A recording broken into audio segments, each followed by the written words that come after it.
we're guilty. We take Listen, Jaylen Jalen's my favorite Celtics player. we take Jaylen for granted, and when he has good games, we're like, yeah, because you expect that. But it's been a weird year for him. So in a normal 80-game year, when he drops a game like this, you'd be like, okay, so it was a Jaylen night, and then tomorrow is a Tatum night, and then blah, blah, blah. But it's 3 games back. Let's talk about how he looks physically. Sherrod, you're there. Bobby, you've been there. You guys have been at the Garden. You're watching him move. Do you see anything? And again, it was obvious how poorly he was moving the first stint. Obvious. Whether you were on the court or TV, his expression, his everything in between, you could tell he was just stressing over it, even if he wasn't actually grabbing at it. How's he moving to you guys right now?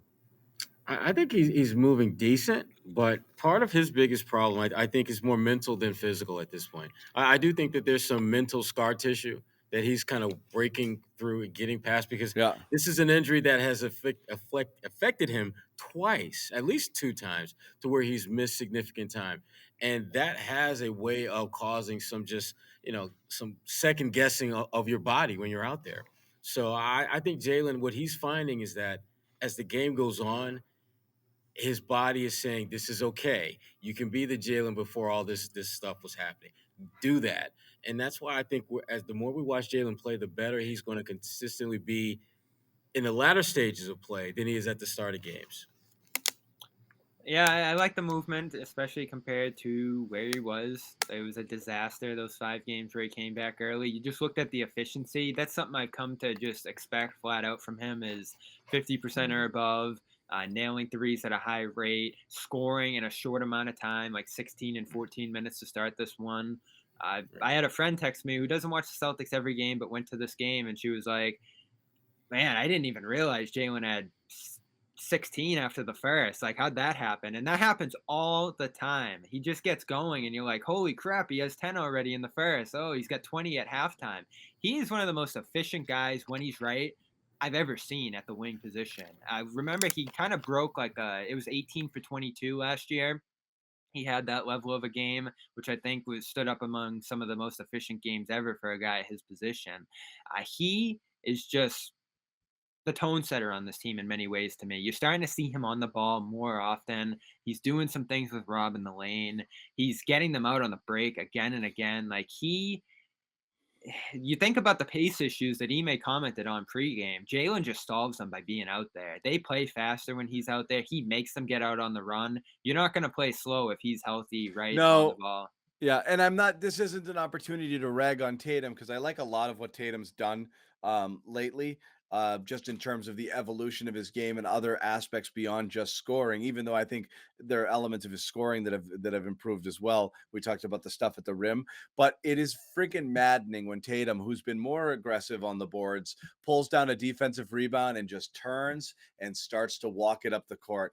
I don't understand that. Like, what level of basketball have you ever been taught to grab a defensive rebound and start to walk?